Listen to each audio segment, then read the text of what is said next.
ఆలోచించండి. ఏం చెప్పుకున్నాం? ఎప్పుడు అల్లా అనాలి, ఎప్పుడు దేవుడు అనాలి. అర్థమవుతుందా? ఇది ఎవరు చెప్తున్నారు? నా మాట కాదు, ఇది ఖురాన్ మాట. ఇది మీకు వందల ఆయతలు చూపిస్తాను నేను. 6236 ఆయతలు ఉన్నాయి మొత్తం 114 అధ్యాయాల్లో. ఇక ఈమాన్ వచ్చిన తర్వాత మాత్రం అజా ఇవ్వాలన్నా, నమాజ్ చేయాలన్నా, సలాం చెప్పాలన్నా, ఏం చెప్పాలన్నా అతని మీద ఫర్జ్ అయి ఉంది. ఏంటి? అల్లా అనే మాట. అర్థమవుతుందా? మళ్ళీ ఎవరైనా ఈమాన్ లేని వ్యక్తికి ఇతను చెప్పాలి, విశ్వాసం రాని వ్యక్తికి చెప్పాలి. ఎప్పుడు ఏం చెప్పాలి? అతనికి అర్థమయ్యేలా చెప్పాలి. ఫస్ట్ కండిషన్ ఏంటి? ఖురాన్ అర్థమయ్యేలా చెప్పమంటుంది, వివరంగా చెప్పమంటుంది, ఉత్తమ రీతిలో చెప్పమంటుంది. అర్థమవుతుందా? ఖురాన్ పెట్టే కండిషన్లు ఏంటంటే, ఎవరైతే ఎదురుగా గ్రంథాలు ఉన్నాయో, మొహమ్మద్ సల్లల్లాహు అలైహి వసల్లం గారు ఉన్నారు. మొహమ్మద్ సల్లల్లాహు అలైహి వసల్లం గారు 4 వర్గాలకి సందేశం ఇచ్చారు. ఆ మాట అర్థమవుతుందా? 4 వర్గాల్లో ఫస్ట్ మక్కా ముష్రికుల వర్గం, బహుదైవారాధన. బహుదైవారాధన అంటే 365 విగ్రహాలు పెట్టుకొని విగ్రహారాధన చేస్తున్నారు మక్కా ముష్రికులు. అక్కడ విగ్రహాలతో ఎలాగైతే ప్రస్తావిస్తూ సందేశం ఇచ్చారో, ప్రపంచంలో ఎక్కడ విగ్రహాలు చేసినా ఆ విగ్రహాల పేర్లు కాదు, ఎక్కడ ఎవరు విగ్రహారాధన చేసినా ఆ విగ్రహారాధన వల్ల లాభం ఎంత, నష్టం ఎంత, వివరణ అంతా కూడా అది ఫార్ములా వచ్చేసింది. ఇది చాలా ఆలోచించాల్సినటువంటి అంశం ఇది. రెండోది యూదులకి ఎలా చెప్పారు? యూదులకి ఏ గ్రంథం ఉంది? తౌరాత్ గ్రంథం ఉందని చెప్పడం జరిగింది. తౌరాతులో ఏదైతే మీ గ్రంథం, దాంట్లో వెలుగుంది, మార్గదర్శకత్వం ఉంది, దాంట్లో స్వస్థత ఉంది, దాంట్లో కారుణ్యం ఉంది, అక్కడ అలాంటి గ్రంథమే ఈ ఖురాన్ అని చెప్పడం జరిగింది. అప్పటికే తౌరాతు, వాళ్ళ దగ్గర ఉన్న తౌరాతు పెద్ద భాగం అంతా వెళ్ళిపోయింది, ఏం లేదు, కొద్దిగా మిగిలింది అంతే. అందులో కూడా కలగపలకం చేసేసారు, కొద్దిగా మళ్ళీ స్వచ్ఛమైన మాటలు ఉన్నాయి, మిగతాదంతా మారిపోయింది. అయినా సరే ఆ గ్రంథాన్ని ఎందుకు నమ్మమంటున్నాడు అల్లాహ్ తఆలా అంటే, వాళ్ళ గ్రంథాన్ని ప్రాణపదంగా చూసుకుంటున్నారు. అర్థమవుతుంది విషయం? మరి ఆ గ్రంథాన్ని ప్రాణప్రదంగా చూసుకున్నప్పుడు దాన్ని కట్ చేసి అది బంద్ చేసి ఇక్కడికి వచ్చేయండి అని చెప్పాడా? చెప్పలేదు. అలాగా ఒక్క మాట కూడా అది రద్దు చేయబడిందని లేదు. పైకి ఇంకా ఏం చెప్తారంటే, పూర్వ గ్రంథాల్లో సత్యం ఉంది, ఆ సత్యాన్ని ధృవీకరించడానికే ఈ ఖురాన్ వచ్చింది. అంటే ఇక్కడ నేను చెప్పే విషయం ఏంటంటే, ఎదుటి వ్యక్తి మనోభావాలకి నువ్వు గౌరవం ఇచ్చినప్పుడే నీకు కూడా వాళ్ళు గౌరవం ఇస్తారు. అర్థమవుతుందా? ఇప్పుడు ఇలా ఉన్నాయి, చేతిలో రాళ్ళు ఉన్నాయి, రాళ్ళు పట్టుకున్నాం, ఇలా వేసిరాం పైకి, మన నెత్తి మీద ఏం పడతాయి? రాళ్ళు పడతాయి. అదే చేతిలో పూలు పట్టుకున్నాం, పూలు పట్టుకొని ఇలా వేసిరాం పైకి, నెత్తి మీద ఏం పడతాయి? నాదే రైట్ అను అంటే వాళ్ళు కూడా నాదే రైట్ అంటారా? ఇంత ఏం లేదు. మొహమ్మద్ సల్లల్లాహు అలైహి వసల్లం గారు ఎలాంటి సంస్కరణ చేశారు అంటే, బండ జాతి, బొగ్గు లాంటి జాతి. అక్కడ వ్యభిచారం ఇంకా ప్రపంచంలో లేనంత వ్యభిచారం అక్కడ ఉంది. ఏది? ఖురాన్ అవతరించక ముందు. తాగుడు, ఇంట్లో అందరు కూర్చొని తాగేవాళ్ళు, పిల్లగాళ్ళు, పెద్దోళ్ళు. అలాంటి బండ జాతిని అద్భుతంగా సంస్కరించినటువంటి మహోన్నతుడు మొహమ్మద్ సల్లల్లాహు అలైహి వసల్లం. ఇలా మరి ఎలా సంస్కరించారో తెలుసుకోవాలి కదా. దావా అంటే ఏంటి? సందేశం అంటే ఏంటి? ఖురాన్ హదీస్ అంటే ఏంటి? సంస్కరించడం ఇక రాకపోతే ఇంకా నీకు ఇస్లాం ఏం అర్థం కాలేదు. అలాగే చూసుకుంటే గొడవలు ఎలాగుండే అంటే, ఒకళ్ళు ఇంట్లో ఉన్న ఒంటె వేరే వాళ్ళ ఇంట్లోకి వెళ్ళి, వాళ్ళ దొడ్లోకి వెళ్ళి ఆ మేత మేస్తే ఆ ఒక్క గొడవ 70 సంవత్సరాల కొట్టుకునే వాళ్ళంట. అలా ఉన్నటువంటి జాతిని సంస్కరించిన మహోన్నతుడు మొహమ్మద్ సల్లల్లాహు అలైహి వసల్లం. మనకి అది సున్నత్. అందరం సంస్కరించబడాలి. ఎలా సంస్కరించబడతాము? అల్లాహ్ తఆలా ఆ యొక్క మొహమ్మద్ సల్లల్లాహు అలైహి వసల్లం గారితో ఎలా సంస్కరించారో తెలుసుకోవాలి. ఇప్పుడు ఒక విషయం క్లియర్ అర్థమైందా? ఏదైతే అల్లాహని ఎప్పుడు చెప్పాలి, దేవుడని ఎప్పుడు చెప్పాలి, ఎప్పుడు ఇతర గ్రంథాలని గౌరవించాలి, ఎప్పుడు ఖురాన్ని అమలు చేయాలి, ఈ విషయాలు జంట సిద్ధాంతాలండి. జంట సిద్ధాంతాలు. మక్కా మదీనాలో కూడా, మక్కాలో మొత్తం ప్రచారమే జరిగింది 12 సంవత్సరాలు. అక్కడ నమాజ్ లేదు. ఇంకా మదీనా వెళ్తాడు, హిజ్రత్ చేస్తాడు, మొహమ్మద్ సల్లల్లాహు అలైహి వసల్లం గారు పర్మిషన్ వస్తుంది అన్నప్పుడు ఆయన మేరాజ్ యాత్ర వెళ్ళి అక్కడ 5 సార్లు నమాజు బహుమానంగా ఇవ్వడం జరిగింది. ఫస్ట్ ఏంటి? సంస్కరణే, ప్రచారమే. ఏంటి ప్రచారం? అది అతి కొద్ది అంశంగా నేను చెప్తాను. అసలు పెద్ద అంశమే అది, కానీ మనకి సమయభావం వల్ల మరొకసారి వీలైతే మీరు పిలిస్తే మీ ప్రేమ అభిమానాలతో అందరం కలిసి పనిచేద్దాం. సంస్కరణ లేనటువంటి ఆచరణ రేపు చెప్తాడు నీ యొక్క మొత్తం నమాజులు 5 సార్లు ఉన్నాయి, తాజు నమాజులు కూడా ఉన్నాయి. ఇక్కడ అందరు ఎక్కువ మంది విశ్వాసం ఉన్నారు కదా. రేపు తీర్పు దినం రోజున ఈ నమాజులు, ఈ తాజు నమాజులు, సున్నతు నమాజులు, నఫిల్ నమాజులు ఇవన్నీ తీసి పక్కన పెట్టేస్తాడు. 25% గుర్తుపెట్టుకోండి. 75% వేరే భాగం ఉంది. సంస్కరణ, నీ బంధువుల హక్కు, నీ తల్లిదండ్రుల హక్కు, నీ భార్య హక్కు, నీ పిల్లల హక్కు, నీ ఇరుగు పొరుగు వారి హక్కు, నీ సంపద ఎలా సంపాదించావు, నీ సంపద ఎలా ఖర్చు పెట్టావు, ఇవన్నీ కూడా 75% బాధ్యత ఉన్నాయి. అప్పుడే ఆ లెక్క తేలిన తర్వాతే నీకు స్వర్గం. నమాజ్ 25%. 5 సార్లు నమాజ్ చేసినా ఈ హక్కులు బాధ్యతలు లేవంటే నరకానికే. ఇది నేను చెప్పట్లేదు, ముహమ్మద్ అస్లం గారు తెలియజేసినటువంటి అంశం. అలాంటిది మనం ఎక్కడున్నా ఎలా సంస్కరించుకోవాలి, ఎలా సంస్కరించుకోవాలి గుర్తుపెట్టుకోండి. సోదరిమణులతోనే అతిపెద్ద ధర్మ వ్యాప్తి ఉంది, ఇస్లాం వ్యాప్తి ఉంది. మీరు వచ్చేటప్పుడు అందరినీ పిలుచుకొని రావాలి, భర్తని పిలుచుకొని రావాలి, పిల్లల్ని పిలుచుకొని రావాలి, ఇరుగు పొరుగు వారిని పిలుచుకొని రావాలి. ఒక స్త్రీ జ్ఞానం నేర్చుకుంటే ఒక కుటుంబం జ్ఞానం నేర్చుకున్నట్టు, ఒక కుటుంబం జ్ఞానం నేర్చుకుంటే ఒక వీధి జ్ఞానం నేర్చుకున్నట్టు, ఒక వీధి జ్ఞానం నేర్చుకుంటే ఒక ఊరు జ్ఞానం నేర్చుకున్నట్టు. అర్థమవుతుందా? కాబట్టి ఎందుకంటే పురుషులు పొద్దున పోతే సాయంత్రం అంతా కొద్దిగా హడావుడి పనులలో ఆయన అమలు చేయటం కానీ ప్రచారం చేయటం కానీ చాలా తక్కువ ఉంటుంది. ఇది మీరు క్రైస్తవ సంఘాల్లో చూస్తే క్రైస్తవులు ఆదివారం నాడు ఎన్ని డబ్బులు ఇచ్చినా వాళ్ళు పనికి పోరు. పోత ఆగుతారా, ఒకటి సంకలో పెట్టుకుంటారు. ఈ ఇంటికి పోయి ఆ ఇంటికి పోయి ఆ ఇంటికి పోయి మొత్తం తోలుకొని పోయినట్టే పోతారు. అర్థమవుతుందా? అసలు ఆ పని ఎవరు చేయాలి? ఆ పని ఎవరు చేయాలి? మనం చేయాలి. వాళ్ళు ఎంత చేసినా కానీ వాళ్ళు దారి తప్పిపోయారు. ఎందుకంటే దేవుడిని మార్చేసుకున్నారు. వాళ్ళు పుట్టిన ఆయన్ని, క్రీస్తు వారిని మనం గౌరవిస్తాం, క్రీస్తు వారిని, ఆయన్ని దేవుడి ప్లేస్లో పెట్టేశారు. సరే, మనం చేయాల్సిన పని మనం చేయట్లేదు, వాళ్ళైతే చేస్తున్నారు, అబద్ధాన్ని ప్రచారం చేస్తున్నారు. మరి మనకి స్వర్గం ఎలా లభిస్తుంది అంటే 2 గోడల మధ్య ఈ జీవితం. మనల్ని మనం సంస్కరించుకోవాలంటే ఫస్ట్ మనల్ని సృష్టించిన వాడిని తెలుసుకోవాలి. ఎవరిని తెలుసుకోవాలి? ఎవరిని తెలుసుకోవాలి? మనల్ని సృష్టించినోడు. ఇప్పుడు చాలా మంది అనుకుంటారు అల్హాకు ముత్తకాసుర హత్తాజుర్ తుముల్ మకాబిర్ కల్లా సౌఫతాలమన్ సుమ్మ కల్లా సౌఫతాలమన్. మీరు ఒకరిని మించి ఒకరు సంపాదించాలనే ధ్యాసలో పడిపోయి మిమ్మల్ని పుట్టించిన మీ దైవాన్ని మీరు మర్చిపోయారు. అదే ఆలోచనతో మరణం ఒడిలోకి చేరుకుంటే మీరు ఖచ్చితంగా నరకానికి వెళ్తారు. నిశ్చయ జ్ఞానంతో చెప్తున్నాను, మీరు నరకాన్ని చూసి తీరతారు అని చెప్పాడు. నిజంగా ఆ వ్యామోహం ఉందా లేదా మనందరికీ? అన్నకంటే తమ్ముడికి ఎక్కువ కావాలి, తమ్ముడి కంటే అన్నకి ఎక్కువ కావాలి, వాళ్ళకంటే మనకి ఎక్కువ లేదు. మనకి ఆరాటం, సంపాదన.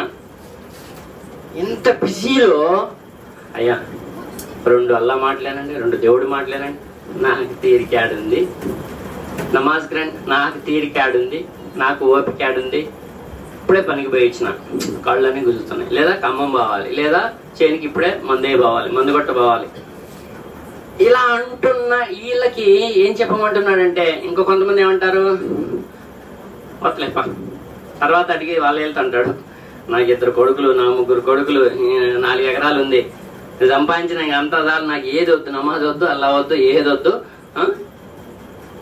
నేను పెద్ద మునగాన్ని, నేను పెద్ద బలవంతుణ్ణి అని అంటారు. ఇలాంటి వాళ్ళందరికీ అల్లా తఆలా చెప్పమంటున్నాడు. ఇక్కడ హిందూ సోదరులు ఎవరైనా ఉన్నారు? ఎంతమంది ఉన్నారు? చేయత్తున్నారు ఉన్నారా? వేరే ఏం లేదు, ఇంకొంచెం వాళ్ళకు కూడా అర్థమయ్యేటట్టు చెప్పాలని అంటే ఏం లేదు. ఇలాంటి వాళ్ళందరికీ ఎవరికి?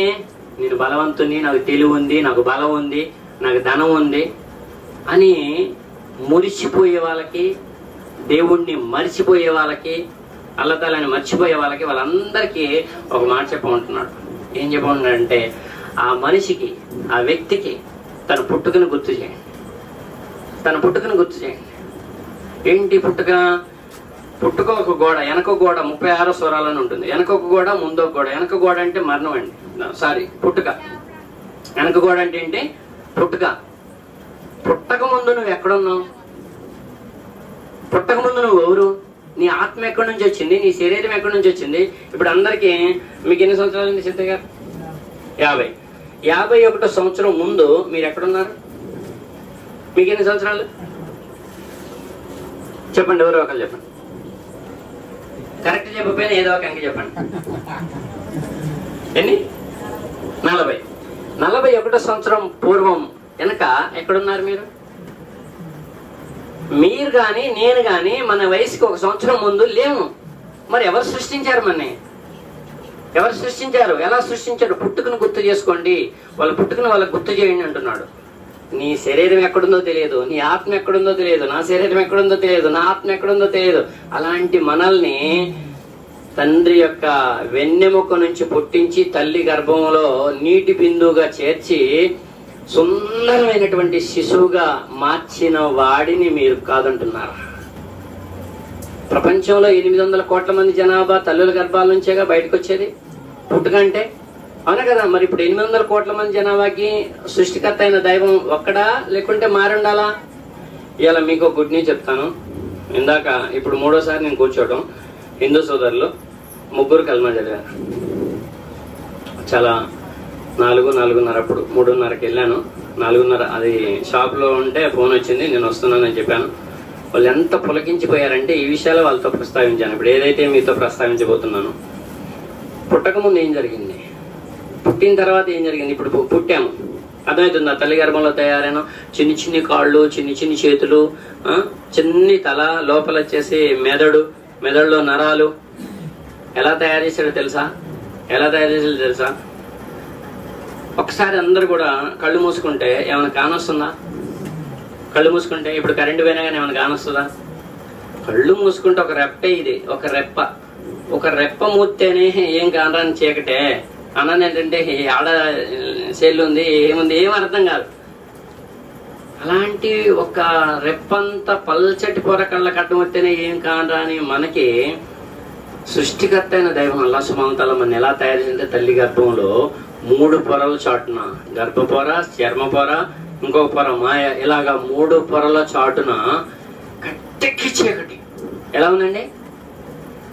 ఎవరైనా ఇలా తయారు కావాలి కదా. హిందూ సోదరులైనా, క్రైస్తవ సోదరులైనా, ముస్లిం సోదరులైనా, భారతీయులైనా, విదేశీయులైనా ఎవరైనా ఇలా తయారు కావద్దా?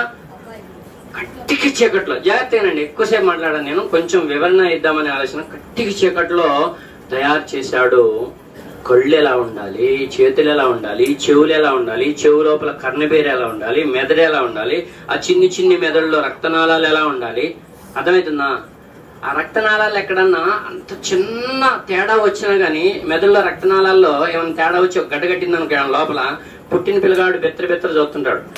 ఎట్టెట్ట కాలు చేయగొట్టి బెత్తర చూస్తానేంటి? కంగారు పడతారా పడరా తల్లిదండ్రులు కానీ? అక్కడ అమ్మమ్మ తాత ఎవరుంటే వాళ్ళు కంగారు పడతారు, పడ ఎట్ట గబగబ కొట్టి చూస్తారు. ఎందుకు?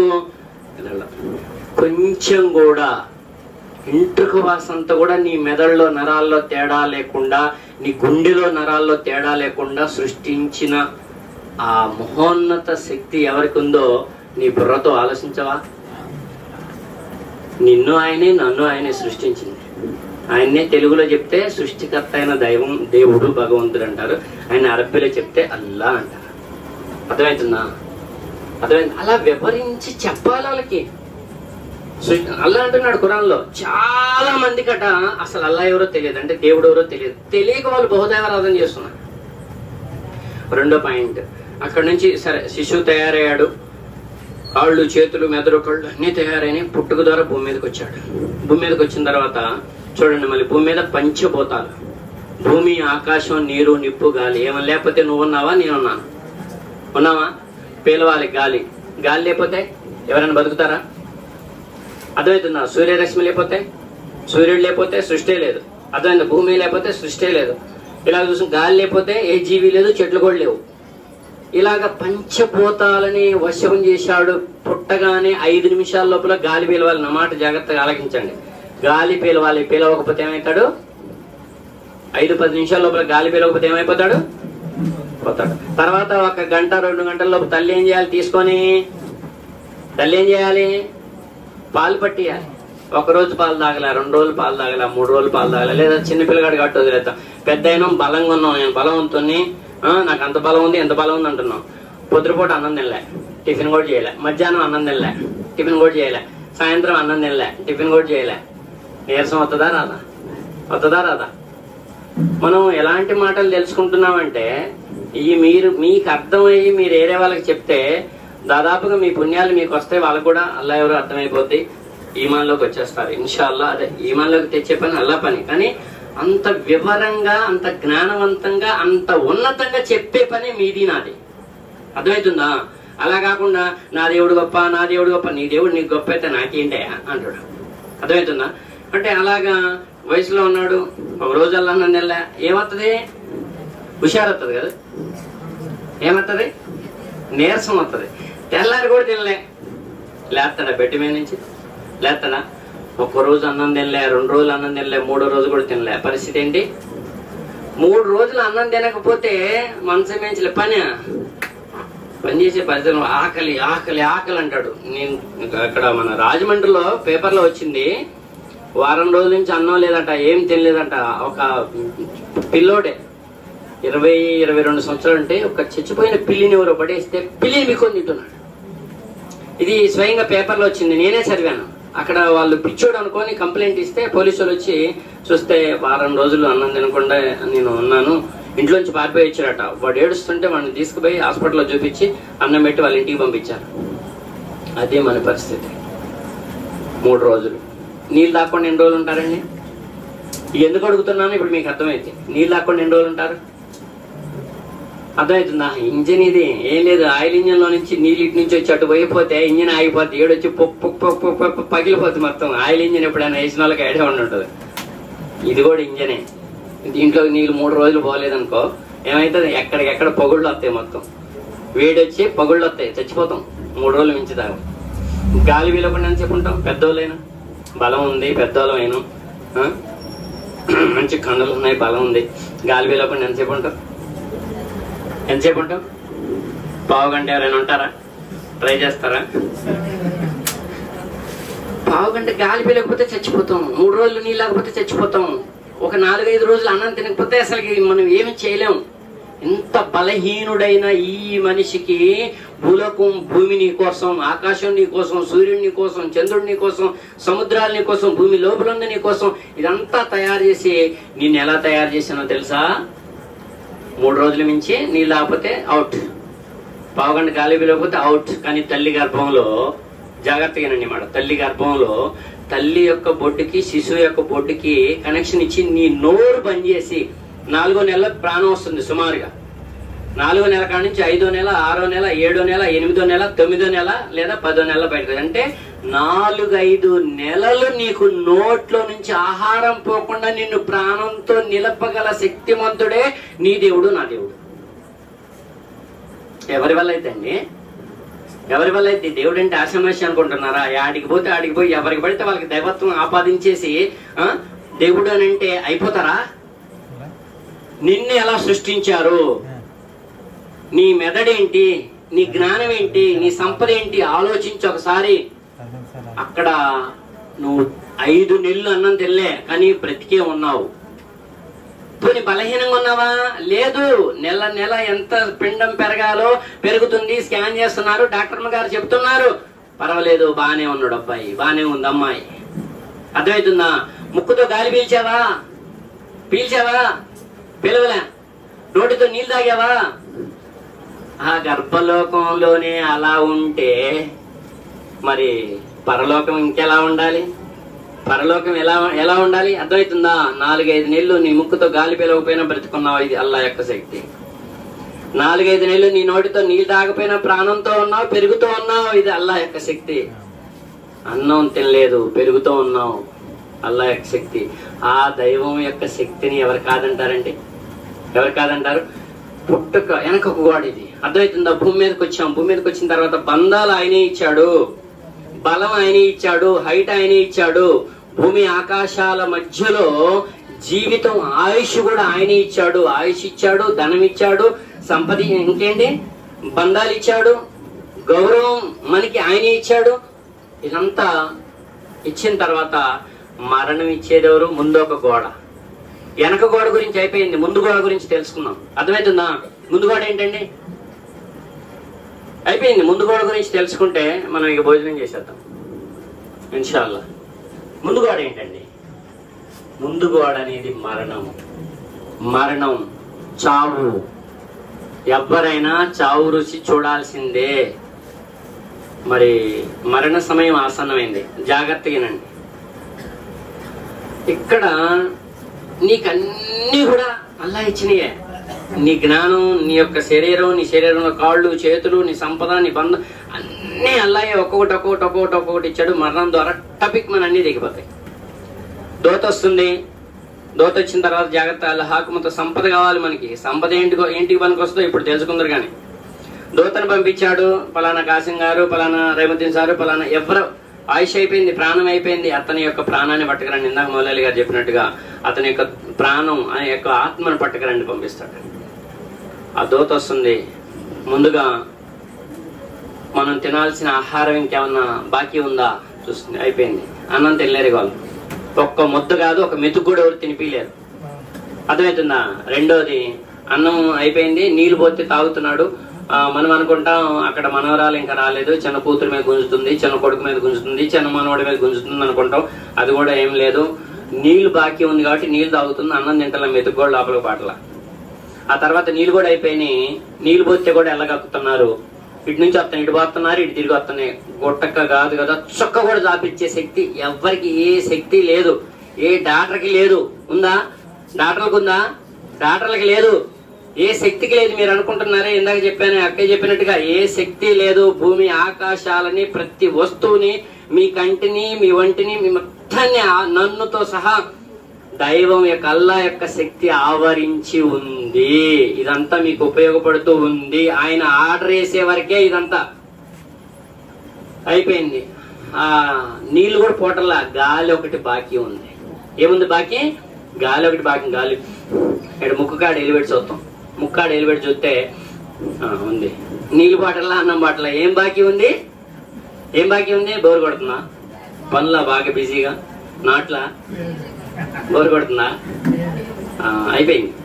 అయితే ముక్కుకాడు ఎలివేట్ చూస్తాం. ఉంది ఉంది ఉంది కొద్దిగా ఉంది, శ్వాస ఉంది అంటమా అనమా అంటాం. అలాగా గాలి బాకీ ఉంది, గాలి కూడా అయిపోయింది. కథం నీ సంపదతో కట్. నీకు బీరువా నిండా డబ్బులున్నాయి, 4-5 లక్షలు దాపెట్టినావు, 4-5 కోట్లు దాపెట్టినావు, బెడ్ మీద ఊపిరిపోయింది. దేంతో నీ సంబంధం తెగిపోయింది? కట్. బంధం కట్ అయిపోయింది, సంపదతో కట్ అయిపోయింది. నిన్ను ఇంట్లో బెడ్రూమ్ లో మంచిగా చేపించుకున్నావు, మంచం కించం ఇప్పుడు అంతా వచ్చినాయి కదా, పరుపులు కూడా ఇంటి ముందుకి అమ్మతాయి. ఆ పరుపు మీద మంచి స్పాంజి పరుపు, ఇంకేదో పరుపు, కొద్ది డబ్బులు ఉన్నాయి. అక్కడ చచ్చిపోయింది, అక్కడ పోయింది ఊపిరి. ఆడ ఉంచుతారుగా, ఏడికి తీసుకొస్తారు? ఎడికి తీసుకొస్తారు? బయట కొంతమందికి మంచం మీద పడుకోబెడతారు, కొంతమంది మంచం కూడా ఆనవాయితీ లేదట, సాకులోకి పోతే ఏందో మనకి తెలియదు. వాకిట్లో సాపేసి సాప మీద పడుకోబెడతారు. ఇది నీ జీవితం. అక్కడి నుంచి భార్యతో బంధం తెగిపోయింది, సంపదతో బంధం తెగిపోయింది, పిల్లలతో బంధం తెగిపోయింది. మరణం అంటే ఎంత ఆశామాషి అయిపోయిందంటే ఇవాళ నేను ఇక పొడిగించను. మరణం కూడా ఫోన్ చేసి చచ్చిపోయారా? ఎప్పుడు? ఎట్లా చచ్చిపోయారా? ఓ నిన్న మొన్న ఫోన్లో మాట్లాడింది బాగానే ఉందిగా, అయిపోయిందా? సర్లే ఎంత 2-3 నిమిషాలు 5 నిమిషాలు కాపే. దానం ఎన్నింటికి అంతే. దానం టయానికి వచ్చే బిజీ లైఫ్లు అయిపోయినాయి, బిజీ లైఫ్లు అయిపోయినాయి. దానం ఎన్నింటికి అంతే. వయసోడు చనిపోయినా, ముసలోళ్ళు చనిపోయినా దానం ఎన్నింటికి. దానం అయిపోయింది అని అంటే దానం మళ్ళీ ఆడ వచ్చిన తర్వాత స్నానం చేపించి అక్కడ తీసుకెళ్తున్నారు. అటు వాళ్ళు మళ్ళారు, ఇటు బండి వేసుకుని వెళ్ళిపోతారు. అంత బిజీ లైఫ్లు అయిపోయినాయి. మరణం అంటే కూడా మనకి భయం లేదు. కానీ మరణం అంటే ముహమ్మద్ సల్లల్లాహు అలైహి వసల్లం గారు చెప్పారు, మరణం ఎంత భయంకరంగా ఉంటుందా, ఎంత యాతనగా ఉంటుందా అని చెప్పి ఆయన వివరించితే, జిబ్రీల్ అమీన్ దైవదూత చెప్తుంది, జిబ్రీల్ అమీన్ అలైహిస్సలాం, నీ ప్రాణం వెన్నపూసలో నుంచి వెంట్రుక లాగిన మాదిరిగా సులువుగా తీయటం జరిగింది. అలా ఉంటేనే ఆయనకు అంత కష్టంగా ఉందంట. ప్రాణం పోయే సమయం ఆసన్నమైనప్పుడు మిమ్మల్ని ఈ భూమి మీద ఈ సంపద కానీ, ఈ బంధాలు కానీ, ఈ తెలివి కానీ ఏది మిమ్మల్ని పట్టి ఆపలేదు. కాబట్టి పరలోకం ఉంది, అసలైన లోకం, అసలైన నివాసం, అసలైన బంధాలు అసలైన సుఖాలు, అసలైన సౌఖ్యాలు పరలోకంలో ఉన్నాయి. సోదరులారా, భర్త ఒక పరీక్ష, భార్య ఒక పరీక్ష, పిల్లలు ఒక పరీక్ష, డబ్బు ఒక పరీక్ష, ఇవన్నీ అల్లా ఇచ్చి పరీక్షలు. కళ్ళు ఒక పరీక్ష, చెడు చూస్తావా మంచి చూస్తావా, చేతులు ఒక పరీక్ష, మంచి చేస్తావా చెడు చేస్తావా, కాళ్ళు ఒక పరీక్ష, మంచి వైపు నడుస్తావా చెడు వైపు నడుస్తావా. నువ్వు ఎవ్వరికి భయపడిపోయినా పర్వాలేదు, కానీ అల్లాహకి భయపడితే నిన్ను నువ్వు సంస్కరించుకున్నట్టు. అల్లాహకి నువ్వు భయపడకపోతే నీ అంత రాక్షసుడికి భూమి మీద లేడన్నట్టు. ఎందుకంటే అలా అల్లాహకి భయపడిన వ్యక్తి తను కంట్రోల్ చేసుకోలేడు. అన్ని మందు పోతాడు, నోటి నుంచి బూతులు మాట్లాడతాడు, మందు అయితే ఇంటికి పోతే భార్యను కొడతాడు, పిల్లలను కొడతాడు. ఆ భర్త వచ్చిందంటే ఆ భార్య వచ్చిండు దుర్మార్గుడు, వీడు మొహం పాడుగాను, నేను చేసుకున్న కాడి నుంచి నాకు సుఖం లేదు, మాయగా మా వాళ్ళు కట్టబెట్టారు, ఆవిడ అక్కడ కుదిరిచ్చిండు మధ్యలో. శాపాలు శాపాలు శాపాలు. ఏమే వాళ్ళే అంటే వాళ్ళ గురించి కూడా మాట్లాడుకోవాలి కదా. ఆ భార్య గయ్యాలది అనుకోండి, నాకు ఇంట్లో మనశ్శాంతి లేదు, బయటికి పోతే మనశ్శాంతి లేదు, నాకు ఎక్కడో సుఖం లేదు, నాకు వాళ్ళు అంటగట్టారు. నువ్వు అల్లాహకి భయపడకపోతే నీ జీవితం భూమి మీదే సగం నరకం నీకు తెలియకుండా. అదే అల్లాహకి భయపడితే నోరు అదుపులో ఉంటుంది, తినేది అదుపులో ఉంటుంది, తాగేది అదుపులో ఉంటుంది. అల్లాహ్ యొక్క దూతలు నీపై కారుణ్యాన్ని గుమ్మరిస్తారు. అప్పుడు నువ్వు ఇంటికి పోతే నా భర్త వచ్చాడు గుండెల్లో పెట్టుకుంటుంది. అర్థమవుతుందా? భార్యను చూస్తే ఆనందం వేస్తుంది. భూమి మీద ఆమె అపురూపమైన బహుమానం, నీకు ఇవ్వబడిన బహుమానం. ఇలా ఉన్నప్పుడు భూమి మీదే సగం స్వర్గం. ఎవరన్నా మనశ్శాంతిగా ఉన్నారండి, నా భర్తతో నేను హ్యాపీగా ఉన్నా, ఎంతమంది చేయెత్తుతారు? ఇక్కడేం చేయెత్తక్కర్లేదు, కానీ ఎంతమంది చేయెత్తుతారు? గుండె మీద చేసుకొని ఎంతమంది చెప్తారు చెప్పండి? మనం కాదు, బయటికి వెళ్ళి అడగండి. ఎంతమంది మీ భర్తతో మీరు హ్యాపీగా ఉన్నారు? ఎంతమంది మీ భార్యతో మీరు హ్యాపీగా ఉన్నారు? ఇంటర్కి వచ్చిన తర్వాత ఎంతమంది మీ పిల్లలు, మీ తల్లిదండ్రులు మీ పిల్లలతో హ్యాపీగా ఉన్నారు? ఎందుకు ఈ డిస్టర్బెన్స్? ఎందుకు ఈ డిస్టర్బెన్స్ అంటే అల్లాని గుర్తించి అల్లాకి ఏ విధంగా భయపడాలో ఆ విధంగా భయపడలేదు కాబట్టి ఈ డిస్టర్బెన్స్ అంతా కూడా. పోనీ ఇక్కడ ఏమైనా బావుకునేది ఉందా? స్వేచ్ఛగా స్వతంత్రంగా భార్య మీద దౌర్జన్యం, భర్త మీద దౌర్జన్యం, పిల్లల మీద దౌర్జన్యం, ఇరుగు పొరుగు వారి మీద దౌర్జన్యం చేసి ఇక్కడ ఏమైనా సంపాదించేది ఉందా? ఇక్కడి నుంచి పోయేటప్పుడు ఏమైనా తీసుకుపోయేది ఉందా? దుర్మార్గమైన కర్మల లెక్క తప్ప. కాబట్టి ఎలా జీవించాలి? ఎక్కడున్నా ఎవ్వరికి భయపడిపోయినా పర్లేదు, అల్లాహకి భయపడండి. మీ జీవితం ధన్యం, మీ జీవితం ధన్యం. అల్లాహకి భయపడటం అంటే ఏంటో తెలుసా? 5 సార్లు నమాజ్ చేయటం, 5 సార్లు నమాజ్ చేయటం. ఎన్ని పనులున్నా మసీదుకి రాలేకపోతే కాళ్ళు చేతులు కడుక్కొని ఇంట్లో జానమాజ్ వేసుకోను, జానమాజ్ లేకపోతే కండ వేసుకోను, శుభ్రంగా తెల్లగా ఉతికిన కండ వేసుకోను, కాబా వైపు కిబిలా వైపు మళ్ళీ 5 నిమిషాలు పట్టిద్దండి 4 రకాతులు కూడా. అలా ఎప్పుడైతే నువ్వు నమాజ్ చేస్తావో నీ ఇల్లు దైవదూతల రక్షణలో ఉంటుంది, నీ హృదయ శుద్ధి అయిపోతుంది, శైతాన్ నీకు ఎటు నుంచి రాదు. ఇంకొక మాట చెప్పి నేను ముగిస్తాను. నమాజ్ చేసినా మాకు లేదు భయ్, మాకు కలిసి రావట్లేదు భయ్, నమాజ్ చేసినా మాకు కలిసి రావట్లేదు, ఇలా చెప్పేవాళ్ళు కూడా ఉన్నారు. ఒక ఉదాహరణ చెప్తున్నాను. శరీరం అన్నాక కష్టాలు వస్తాయి, రోగాలు వస్తాయి. పంట పొలం అన్నాక రోగం వస్తుందా రాదా? దానికి మందు కొడతాం కట్టం. మందు కొట్టక ముందు దానికంటే మందు కొట్టిన తర్వాత అది ఎలా ఏపుగా పెరుగుతుంది? నా మాట అర్థమవుతుందా? రోగం వచ్చింది పంట పొలానికి, దానికి మందు కొట్టినాం. రోగం వచ్చిన తర్వాత మందు కొట్టిన తర్వాత ఎదుగుదల వచ్చే రంగు ఎలా ఉంటుంది? రోగం రాకముందున్న ఎదుగుదల రంగు ఎలా ఉంటుంది? సిద్ధి గారు అద్భుతంగా మారుతా అంటే దానికి అక్కడ ట్రీట్మెంట్ జరగాలి. జరిగినప్పుడు అది అద్భుతంగా పెరుగుతుంది, కలర్ వస్తుంది. మీకు ఒక కష్టం వచ్చిందంటే ఆ కష్టం వెనక 2 ఆనందాలు ఉన్నాయి. మీకు కష్టం వచ్చినప్పుడు ఆ కష్టంలో మీరు అల్లానే వేడుకుంటారా, ఇంకేటైనా దిక్కులు చూస్తారా, దారి తప్పిపోతారా, శైతాన్ మార్గంలోకి పోతారా అనేది మీకు పరీక్ష. ఆ కష్టం ఉన్నంత వరకు మీరు సహనంతో ఓర్పుతోని ఎవరైతే జిక్రు చేస్తూ ధ్యానం చేస్తూ ఎవరైతే నమాజ్ చేస్తూ అల్లాని అర్థిస్తారో కష్టం తొలగిపోయేదాకా. సూర్యుడికి మేఘం అడ్డం పడ్డది, తర్వాత అదే తొలగిపోద్ది. మనిషి కూడా కష్టం అడ్డం వచ్చింది, కష్టం అదే తొలగిపోద్ది. కానీ మీకు పరీక్ష, నాకు పరీక్ష. అర్థమవుతుందా? కాబట్టి కష్టాలు శాశ్వతం కాదు, అవి పరీక్షలు. ఒక్కొక్క మెట్లు. మీ విశ్వాసానికి ఆకురాయి ఉంది, కొడవలతో కూరగాయలకు వస్తున్నారు లేదా వరికి వస్తున్నారు. అదేమైంది ఇప్పుడంటే కక్కులు వచ్చినాయి. అర్థమైందా? అంతకుముందు ఏంది? ఆకురాయితోని పదును తగ్గే కొందికి సానబట్టే వాళ్ళం. సానబడితే మళ్ళీ పదును వస్తుంది. అదే కష్టాలనేవి మిమ్మల్ని సానబెట్టడానికి, మీ విశ్వాసాన్ని బలం చేయడానికి అల్లా పెట్టే ఎగ్జామ్స్, పరీక్షలు. ఇంకో చిన్న మాట ఉదాహరణ ఇవ్వాలంటే, మీ పిల్లగాడు స్కూల్కి పోయిండు, అక్కడ ఏమంటే నెలకు ఒక టెస్ట్ పెట్టారు, నెలకో టెస్ట్, క్వార్టర్లీ ఎగ్జామ్ పెట్టారు, 3 నెలలకో పరీక్ష పెట్టారు, 6 నెలలకో పరీక్ష పెట్టారు. అమ్మో ఈ పరీక్షలన్నీ నేను రాయలేనని ఇంట్లో వచ్చి కూర్చున్నాడు. నాన్న బాబు వాళ్ళు పెట్టే పరీక్షలను ఏమనుకుంటున్నావు, మళ్ళీ తర్వాత మార్పుతో కొడతారు ఏమనుకోండి, ఏదో చెప్పాడు. మీ పిల్లగాడు చాలా మంచోడు కదా, పరీక్షలన్నీ ఎగ్గొట్టేసి ఇంట్లో పడుతున్నాడు, చాలా మంచోడు కదా కదా ఏంటి ఈ పరీక్షలు పాస్ కానోడివి లాస్ట్ పరీక్ష పాస్ అవుతావురా అని అంటారా? మరి ఈ చిన్న కష్టాన్ని నువ్వు తట్టుకోలేనోడివి రేపు మరణ సమయంలో వేదన ఎంత ఉంటుంది, మరణం తర్వాత ఆ నరకంలో వేదన ఎంత ఉంటుంది, అది ఎలా తట్టుకుంటావు? కాబట్టి కష్టాలు కాదవి పరీక్షలు. వాటన్నింటినీ దాటుకొని మంచి భర్తగా, మంచి భార్యగా, మంచి తల్లిదండ్రులుగా, మంచి సంతానంగా ఉండేటటువంటి అదృష్టాన్ని అనుగ్రహాన్ని ప్రసాదించమని అల్లాహ్తో దుఆ చేస్తున్నాను. ఇన్షాల్లాహ్ ఆమీన్. ఇరుగు పొరుగు వారికి కూడా మంచి ఇరుగు పొరుగు వారిగా ఉండేటటువంటి అదృష్టాన్ని, నోరు మంది కాదు మోగోడుగా పుట్టిలే అల్లా.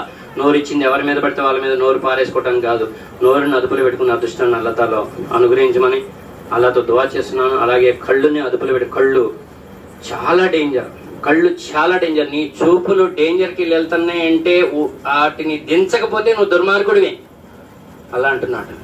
కాబట్టి కళ్ళుని కంట్రోల్ చేసుకున్న అదృష్టాన్ని అనుగ్రహాన్ని ప్రసాదించమని అల్లాహ్తో దుఆ చేస్తున్నాను. కాళ్ళు చెడు వైపు నడవకుండా ఆపుకునే అదృష్టాన్ని అనుగ్రహాన్ని ప్రసాదించమని అల్లాహ్తో దుఆ చేస్తున్నాను. చెడు పనులు చేయకుండా చేతుల్ని ఆపుకొని మంచి పనులు చేసేటటువంటి, మంచి వైపు నడిచేటటువంటి, మంచి చూపులు చూసేటటువంటి, ఎక్కడున్నా వాళ్ళ నీకు భయపడేటటువంటి అదృష్టాన్ని అనుగ్రహాన్ని ప్రసాదించమని అల్లాహ్తో దుఆ చేస్తున్నాను. ఇంత మంచి కార్యక్రమాన్ని ఏర్పాటు చేసి ఇంత మంచి మాటలు చెప్పుకునే అదృష్టాన్ని ఈ ఇంటికి అనుగ్రహించినందుకు అబ్దుల్లా గారికి, అక్కయ్య గారికి, వారి సంతానానికి శైతాన్ యొక్క అన్ని రకాల కీడు నుంచి రక్షించి ఉన్నత జీవితం, భూలోకంలో ఉన్నత జీవితం స్వర్గంలో అనుగ్రహించమని, అలాగే పిలవగానే వచ్చినందుకు ఉన్నతమైనటువంటి జీవితం, కష్టాలు కడుగుల నుంచి ఒడ్డెక్కించి మరి స్వర్గంలో ఉన్నతమైన స్థానం, భూలోకంలో ఉన్నతమైన స్థానం ప్రసాదించమని అల్లాహ్తో దుఆ చేస్తున్నాం. మీకు కానీ నాకు కానీ వాగ్దాన్. అల్హమ్దులిల్లాహి రబ్బిల్ ఆలమీన్. అస్సలాము అలైకుం వరహ్మతుల్లాహి వబరకాతుహు.